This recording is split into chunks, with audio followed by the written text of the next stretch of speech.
नमस्कार, स्वागत है आप सभी लोगों का मालवी एकेडमी के इस ऑनलाइन लर्निंग प्लेटफॉर्म पे।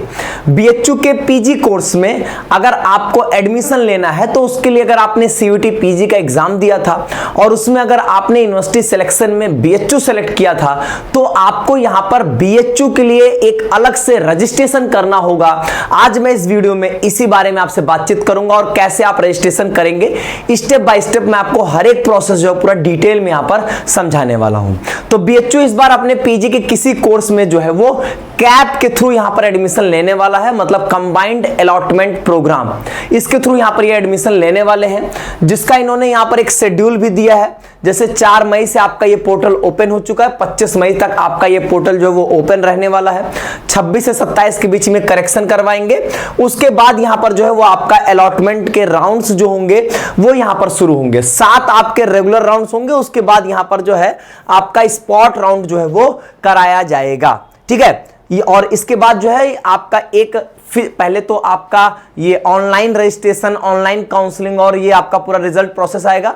उसके बाद जब आपका एक प्रोविजनल एडमिशन हो जाएगा उसके बाद आपका एक फिजिकल वेरिफिकेशन भी होगा, मतलब आपके डॉक्यूमेंट्स है एक फिजिकल वेरिफिकेशन जिसमें आप खुद से जाएंगे और अपने डॉक्यूमेंट्स का वेरिफिकेशन करवाएंगे। ठीक है, ये सारी चीजें यहां पर होने वाली हैं।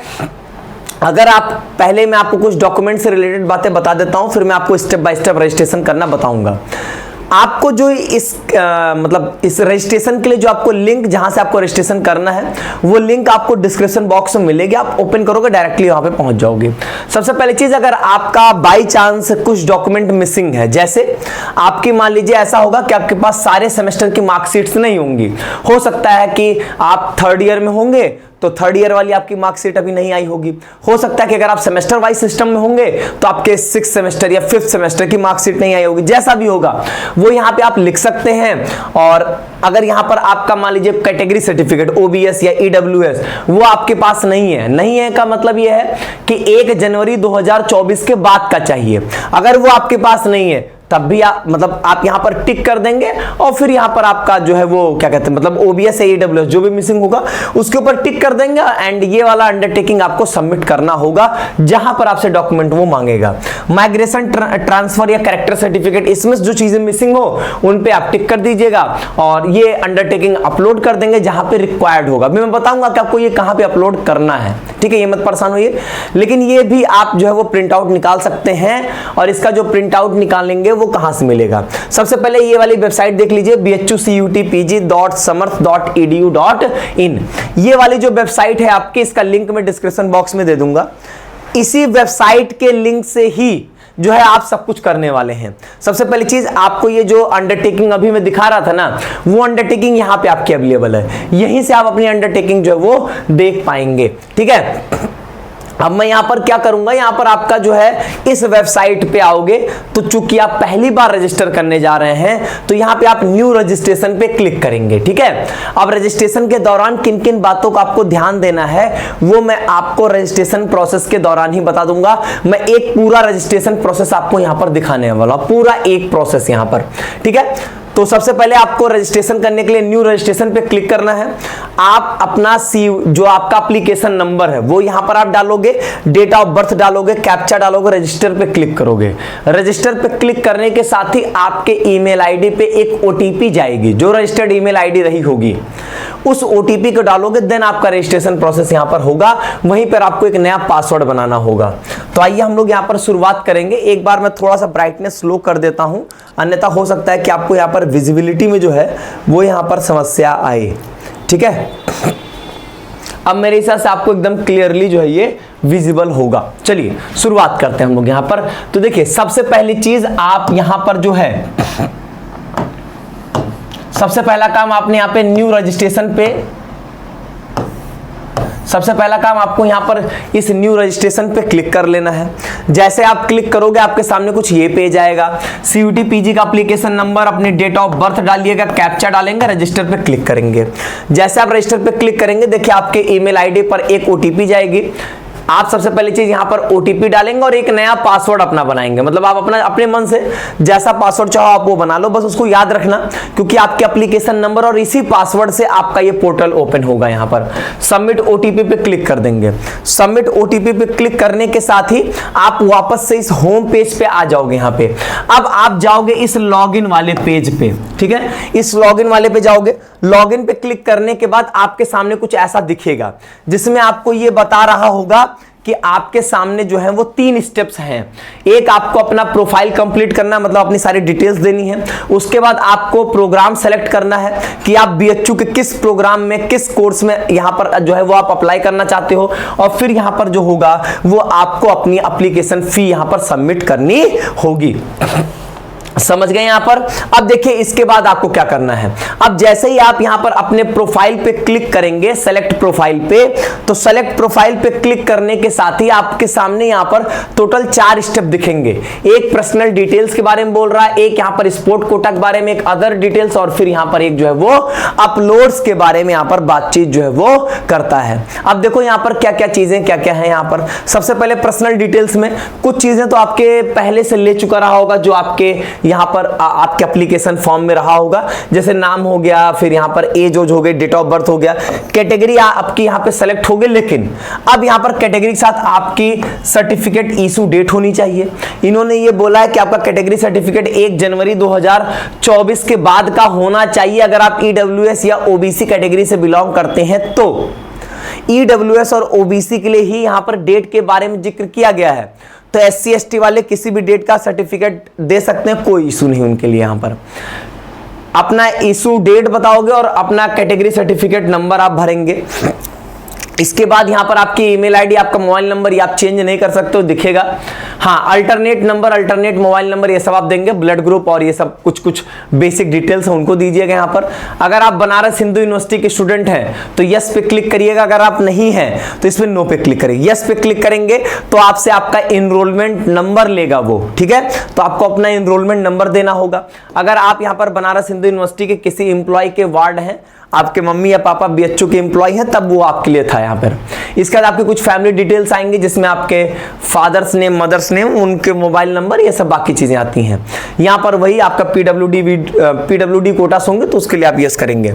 इसके बाद आपका यहां पर एड्रेस वाली बात आएगी, तो आपका जो यहां पर करेस्पॉन्डेंट एड्रेस मतलब था आप अभी कहां पे हो वो बता सकते हो, और परमानेंट एड्रेस में आपका जो परमानेंट घर वाला हो, आप दोनों सेम दे दो, कोई दिक्कत नहीं यहां पे, ठीक है। बैंक डिटेल्स आप कहता है ये किस चीज का रिफंड है।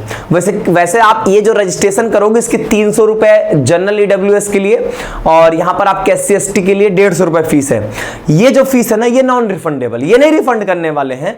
ये बात कर रहे हैं जैसे आपने बीएचयू में मान लीजिए कि आपने पेमेंट करके एडमिशन ले लिया, उसके बाद जो है वो आपने मतलब मान लीजिए आपका किसी और यूनिवर्सिटी में होता है तो आप यहां से अपना एडमिशन विड्रॉ करोगे तो जो आपका अमाउंट रिफंड होगा वो इस अकाउंट पे होगा। तो ये ध्यान दीजिएगा, वही यहां पर अकाउंट डिटेल से डालिएगा, ठीक है। अब उसके बाद आपको इस तरीके से वो दिखा देगा, मतलब ये जैसे आपने ये एक स्टेप कंप्लीट किया तो वहां पर ये दिखा देगा कि अपनी सारी चीजों को वेरीफाई करिए। वेरीफाई करने के बाद यहां पर आप जो है वो प्रोसीड टू नेक्स्ट पे प्रोसीड टू नेक्स्ट पे क्लिक करेंगे।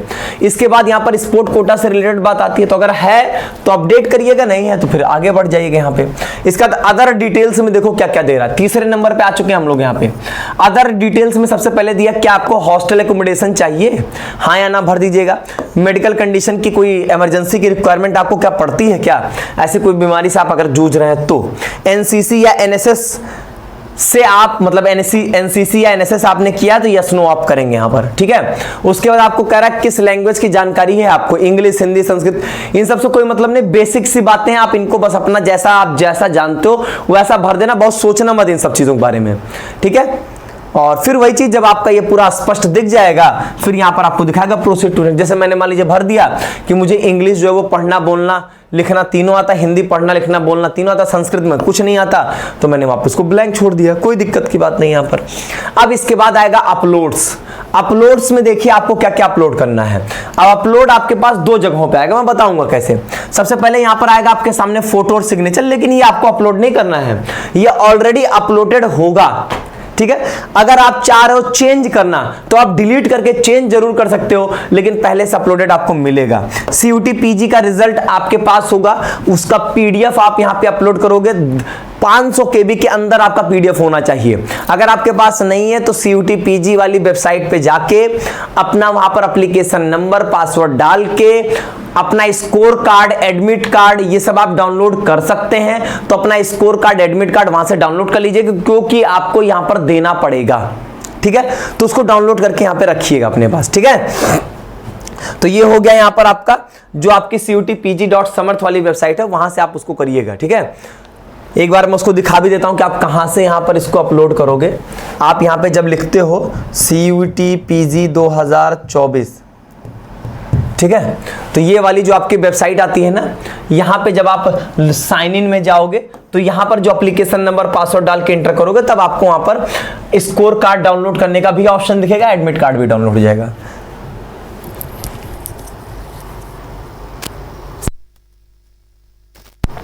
ठीक है, इसके बाद यहां पर आपको अपना चूंकि मैंने कैटेगरी ईडब्ल्यूएस चूज किया था, तो यहां पर ईडब्ल्यूएस डालना है। ध्यान दीजिएगा 1 जनवरी 2024 के बाद का होना चाहिए। ये वाली डेट आप छोड़ दीजिए, इन्होंने गलती से लिख दिया यहां पे ये, लेकिन चाहिए 1 जनवरी 2024 के बाद का। नहीं है, कोई टेंशन की बात नहीं है। उसकी जगह पे आप यहां पे अंडरटेकिंग डाल सकते हैं। आपके पास अगर नहीं है तो जो मैंने आपको अंडरटेकिंग अभी दिखाया था, उस अंडरटेकिंग का प्रिंट आउट लेंगे, सारी डिटेल्स उसमें भरेंगे, जो जो मिसिंग है सब पे टिक करेंगे और उसका पीडीएफ बना के यहां पे अपलोड कर देंगे। आपका यहाँ पे चल जाएगा, कोई दिक्कत नहीं आएगी। इसके बाद यहां पर हाँ, ये ध्यान दीजिएगा कि आप बनवा जरूर लीजिए, क्योंकि फिजिकल वेरिफिकेशन के दौरान आपको चाहिए होगा। यहां पर देखिए डेट ऑफ बर्थ का यहां पर सर्टिफिकेट देना है। तो बेसिकली डेट ऑफ बर्थ का सर्टिफिकेट के लिए आपको क्लास 10 की मार्कशीट यहां पर अपलोड करनी है। ठीक है, और कुछ नहीं करना, क्लास 10 की मार्कशीट अपलोड कर देंगे और फिर यहां पर सबमिट एंड लॉक पे यहां पर जो है आप क्लिक कर देंगे। फिर देखिए ये रहा आपकी प्रोफाइल कंप्लीट होना। प्रोफाइल आपने अपनी कंप्लीट कर लिया। अब आप सेकेंड स्टेप पे आओगे, आप बीएचयू के प्रोग्राम के लिए अप्लाई करोगे। जैसे मान लीजिए कि आप जो है वो एमए हिस्ट्री के लिए अप्लाई करना चाहते हैं, तो अब यहां पे आप प्रोग्राम सिलेक्शन पे आएंगे। प्रोग्राम सिलेक्शन पे आएंगे तो सबसे पहले यहां पर आपको प्रोग्राम दिखाई देगा। अब प्रोग्राम वही दिखाई देगा जिसके लिए आपने अप्लाई किया होगा। ठीक है, फॉर्म भरते समय। ठीक है, अब यहां पर प्रोग्राम सेलेक्ट करने में देखिए, जैसे मैंने मास्टर ऑफ कॉमर्स मतलब एमकॉम मैंने सेलेक्ट किया, तो यहां पर कहेगा सबसे पहले एलिजिबिलिटी क्राइटेरिया के बारे में बात करेगा। अब ये एलिजिबिलिटी क्राइटेरिया क्या है आपकी, यहां पर 1 मिनट, थोड़ा सा यहां पर आपकी विजिबिलिटी में दिक्कत आएगी, 1 मिनट रुक जाइए।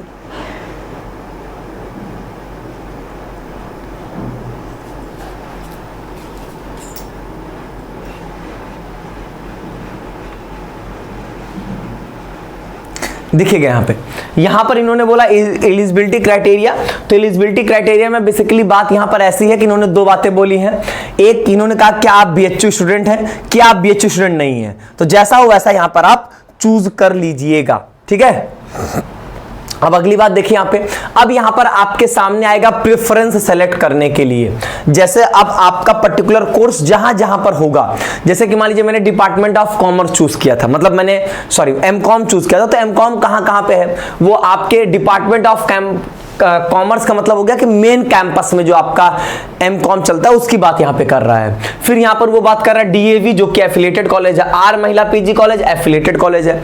ये 3 जगहों पे एमकॉम का कोर्स है, तो इन्हीं तीनों की पेड कोर्स भी यहां पर दिखा रहा है। पेड सीट जानते हैं आप लोग, पेड सीट में क्या होता है कि पेड सीट में आपका यहां पर जो रेगुलर सीट होती है उससे ज्यादा आपके फीस लगेगी, और जब आपके जितनी रेगुलर सीट होती हैं उसकी जो है वो 15% एक्स्ट्रा सीट्स होती है पेड सीट। और इन पेड सीट के लिए यहां पर जो है वो आपका जब रेगुलर सीट खत्म हो जाती है तो उसका पेड सीट के यहां पर आपकी मतलब रेगुलर सीट से एक्स्ट्रा सीट्स होती हैं, तो उसके लिए आप यहां पर जो अपने प्रेफरेंस में जो है वो आप भर सकते हैं। ठीक है, तो यहां पर ऐसा होता है कि आपके रेगुलर से थोड़ी सी कम कट ऑफ जो है वो पेड की यहां पर जाती है। ऐसा मत सोचिएगा कि आप फीस देके कितने भी कम नंबर पर एडमिशन ले लेंगे, ऐसा कोई पेड कोर्स का यहां पर कॉन्सेप्ट जो है वो नहीं देखा जाता है।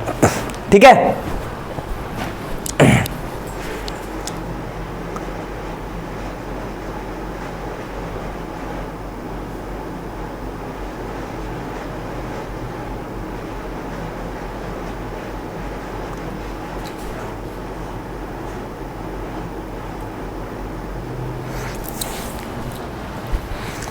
अब इसके बाद देखिए इसमें प्रेफरेंस आपको सेट करना है। तो प्रेफरेंस आप इसमें ऐसे ही करेंगे कि सबसे पहले आप अपने मेन कैंपस को प्रायोरिटी दें, उसके बाद अपने एफिलिएटेड कॉलेज को प्रायोरिटी दें। अब देखिए यहां पर क्या हो सकता है पैटर्न, जैसे कि मान लीजिए कि मैंने यहां पर मैं आपको एक बार यहां पर पहले प्रेफरेंस दिखा दूं। हाँ देखिए इस तरीके से यहां पर आपका प्रेफरेंस का यहां पर आएगा। देखिए प्रेफरेंस सेलेक्ट करने को आपको यहां पे इस तरीके से देता है, जैसे कि मान लीजिए 6 प्रेफरेंस, कुछ करना नहीं है, उसके आगे आपको चूज करना है। ये मेरा फर्स्ट प्रेफरेंस है, सेकंड प्रेफरेंस इस तरीके। देखिए मैंने कैसे चूज किया कि सबसे पहले मेन कैंपस, फिर मेन कैंपस की पेड सीट, फिर डीएवी एक एफिलिएटेड कॉलेज उसकी पेड सीट, आर महिला पीजी कॉलेज उसकी पेड सीट। अब आपको ऐसे चूज करना हो तो आप चाहो तो पहले डिपार्टमेंट, जैसे आपको पेड सीट नहीं ही चाहिए कि आप ज्यादा फीस देके नहीं एडमिशन लेना है आपको, और अगर आप फीस देखना चाहोगे तो आप फीस देखने के लिए आपको यहां पर इसी वेबसाइट पर जब आप यहां पे आओगे तो बुलेटिन ऑफ इंफॉर्मेशन पे जब आप क्लिक करेंगे, इसको ओपन करेंगे, तो सबसे पहला काम इन्होंने यही किया है कि आपको यहां पर फीस दिखा दिया है। सबसे पहला काम, जैसे आप इनका खोलोगे यहां पे तो सबसे पहले यहां पर इन्होंने जो है वो आपको फीस ही दिखाया है। ये देखिए यहां पे, ये यहां पर इन्होंने सबसे पहले आपको फीस ही दिखाया है कि आपकी रेगुलर फीस कितनी है और पेड सीट की आपको फीस कितनी लगेगी, या अगर कोई स्पेशल कोर्स है तो उसकी फीस कितनी लगेगी, उन्होंने यहां पर सबसे पहले यही चीज दिखाया है। तो यहां पर ऐसा भी कर सकते हो, पहले आप मेन कैंपस रखो, फिर एफिलिएटेड कॉलेज, फिर सबकी पेड सीट रखिए। तो एज पर योर रिक्वायरमेंट आप यहां पर ये चीजें जो है वो कर सकते हैं, जैसा आपको यहां पर सुटेबल लगे। हम ये भी कर सकते हैं कि जैसे मेन कैंपस रख लिए, उसका पेड सीट रखे, फिर दोनों एफिलिएटेड कॉलेज के रेगुलर सीट रख के फिर नीचे उसकी पेड सीट लगा दें हम लोग। ठीक है, ये यहां पर हम लोग कर सकते हैं। अब देखिए ये हो गया, एक तो आप प्रेफरेंस चूज करोगे, आपका जो भी आपका पर्टिकुलर प्रोग्राम होगा वो जहां जहां अवेलेबल होगा वो आपको प्रेफरेंसेस चूज करने का ऑप्शन यहां पर देगा। एक बात का ध्यान दीजिएगा, हो सकता है कि आपका जो कोर्स है वो सिर्फ मेन कैंपस में होगा, तो सिर्फ आपको मेन कैंपस दिखाई देगा, फिर वहां पर कोई भी आपको एफिलिएटेड कॉलेजेस वहां पे नहीं दिखाई देंगे। तो ये मत सोचिएगा कि हमारे में एफिलिएटेड कॉलेज दिख नहीं रहा, अगर नहीं दिख रहा इसका मतलब वो एफिलिएटेड कॉलेज में अवेलेबल ही नहीं है। इसके बाद आपको कुछ अपने एजुकेशनल क्वालिफिकेशन से रिलेटेड इंफॉर्मेशन देना, जैसे आप अपने यहाँ पर ग्रेजुएशन के बारे में बताइए कि यहाँ पर आपने किस ईयर में आप इसको पास, मान लीजिए आप 2024 में पास हो रहा है तो यहाँ पे 2024 का ऑप्शन आएगा, वो डाल दीजिएगा। किस यूनिवर्सिटी से किए हैं वो यहाँ पर आप बता देंगे। फिर यहाँ पर आपका जो है प्रोग्राम ऑफ क्वालिफाइंग डिग्री, मतलब आपने क्या किया, बीए बीएससी बीकॉम क्या वो आप यहाँ पर बताएंगे। किस डिवीजन से पास हुए वो आप बताएंगे। किस यूनिवर्सिटी, किस स्टेट में आपकी यूनिवर्सिटी जो है वो बताइए। उस मतलब जहां पर है आपकी यूनिवर्सिटी उस जगह का पिन कोड बताइए। और फिर यहां पर आपसे कहता है mode of qualifying degree program. Mode of qualifying degree program में आपसे आएगा सेमेस्टर या ईयर वाइज, आप ईयर वाइज वाले सिस्टम में है या सेमेस्टर वाले सिस्टम में है। अब यहां पर आपसे पूछेगा कि आपका यहां पर जो डिग्री है वो कितने ईयर्स की है, तो आप जैसे यहां पर डालेंगे 3 ईयर्स की हमारी डिग्री है, तो आपके नीचे यहां पर खुल के आ जाएगा। मान लीजिए अगर मैंने सेमेस्टर वाइज डाला था और मैंने डाला 3 ईयर का मेरा प्रोग्राम, जैसे बीएससी कर रहा 3 ईयर का है, तो 3 दूनी 6 सेमेस्टर की पूरी लिस्टिंग आपके सामने यहां पर इस तरीके से आ जाएगी। जैसे मैंने सेमेस्टर चूज किया था, 3 ईयर मैंने चूज किया यहां पर डिग्री का, तो मेरे पास 6 सेमेस्टर का मार्क्स भरने के लिए आ गया। लेकिन यहां पर पूछता है अपीयरिंग या मतलब रिजल्ट आ चुका है या अवेटेड है यहां पर, तो अगर आप जिसमें अवेटेड डाल देंगे वहां पर आपको ये परसेंटेज नहीं भरना होगा। जैसे अगर मैं यहां पर सेमेस्टर 5th और 6th का मान लीजिए मेरे पास मार्कशीट नहीं है, मैं यहां पर अवेटेड सेलेक्ट कर दूंगा तो मुझे यहां पर ये परसेंटेज नहीं भरने का ऑप्शन आएगा, बाकी यहां पे आपको भरना होगा। और अगर आप लोग यहां पर सीजीपीए सिस्टम में होंगे तो आपको सीजीपीए को परसेंटेज में कन्वर्ट करना होगा एज पर योर यूनिवर्सिटी नाम्स, जैसे आपके यूनिवर्सिटी वाले कैलकुलेट करते होंगे। जैसे बीएचयू की अगर मैं बात करता हूं तो बीएचयू के लिए क्या करना है कि आपका जो भी यहां पर सीजीपीए है उसको यहां पर आप 10 से गुणा कर लीजिए, जो भी आए उसमें से 4.5 माइनस कर लीजिए। ठीक है, जो भी आपको यहां पर है सीजीपीए में से 10 का गुणा करिए, उसमें से 4.5 माइनस करके वो आपका यहां पर परसेंटेज जो है वो आ जाएगा। इसके बाद आपको फिर से डॉक्यूमेंट अपलोड करना होगा। अब यहां पर बात आती है कि फिर से क्या, अब देखो जो आप ऑलरेडी अपलोड कर दिए वो नहीं, एक नया डॉक्यूमेंट आपको यहां पर मिलेगा, वो माइग्रेशन सर्टिफिकेट अपलोड करने के लिए। तो नहीं है, कोई दिक्कत नहीं, यहां पर आप सिंपली अंडरटेकिंग जो है वो अपलोड कर देंगे, घबराएंगे नहीं। वही सेम अंडरटेकिंग जो आपने कैटेगरी सर्टिफिकेट के लिए दिया था वही आप यहां पर भी दे सकते हैं। ठीक है, कैटेगरी सर्टिफिकेट में सिर्फ 2 ही लोगों को देना है, ईडब्ल्यूएस या ओबीसी, वो भी अगर आपके पास सर्टिफिकेट 1 जनवरी 2024 के बाद का नहीं है तब। ठीक है। फिर यहां पर आप जो वो प्रीव्यू पे क्लिक करेंगे तो आपके सामने पूरा प्रीव्यू दिखाई देगा कि आपने क्या क्या भरा है प्रोग्राम सिलेक्शन से रिलेटेड। उसके बाद आपके सामने यहां पर आएगा पेमेंट का ऑप्शन। पेमेंट के लिए पहले उन्होंने सारी इंफॉर्मेशन दिखाएंगे, कहेंगे देख लो सही सही है, सब पे आप टिक करोगे, देन आप यहां पे प्रोसीड टू पेमेंट पे क्लिक करेंगे। उसके बाद पेमेंट करेंगे तो आपने एक प्रोग्राम के लिए इस तरीके से अप्लाई किया। अगर आपको एक से ज्यादा प्रोग्राम के लिए अप्लाई करना है तो अगेन आप प्रोग्राम सिलेक्शन पे जाएंगे, अगेन दूसरा प्रोग्राम सेलेक्ट करेंगे, पूरा प्रोसेस आपको दोबारा से करना होगा। पूरा प्रोसेस जैसे जहां से मैंने प्रोग्राम सिलेक्शन का प्रोसेस शुरू किया था वहां से लेके और ये पेमेंट तक का ये पूरा प्रोसेस आप यहां पर रिपीट करेंगे। फिर आपका इसी तरीके से आप दूसरे तीसरे प्रोग्राम के लिए अप्लाई कर सकते हैं। ध्यान देंगे उन्हीं प्रोग्राम्स के लिए आप अप्लाई कर पाएंगे जो आपने जब सीयूटी पीजी का एप्लीकेशन फॉर्म भरा था उसमें जो जो प्रोग्राम आपने सेलेक्ट किए थे, बस उसी के लिए यहां पर आपको ऑप्शंस जो है वो देखने को मिलेंगे। ठीक है, अब यहां पर आप अपना पेमेंट कर देंगे, देन यहां पर आपका प्रोसीजर जो होगा वो यहां पर कंप्लीट हो जाएगा। ये मैं आपको लिंक दे देता हूं यहां पर, और उसके बाद यहां पे आप कर सकोगे। और अगर हम लोग फीस की बात करेंगे तो 300 रुपए ओबीसी, ईडब्ल्यूएस और जनरल वालों के लिए है, एससी एसटी पीडब्ल्यूडी वालों के लिए यहां पर 150 रुपए की यहां पर फीस है। ठीक है, ये लिंक आपको यहां पे मिल जाएगा। अगर आपके कोई समस्या है तो आप कमेंट बॉक्स में जरूर बता देंगे, उनका आपको यहां पर सोल्यूशन जो है वो प्रोवाइड करा दिया जाएगा। ठीक है, जो भी आपको दिक्कतें आ रही है वो आप कमेंट बॉक्स में जरूर बताएं यहां पर। चलिए आज के वीडियो में बस इतना ही, बहुत बहुत धन्यवाद।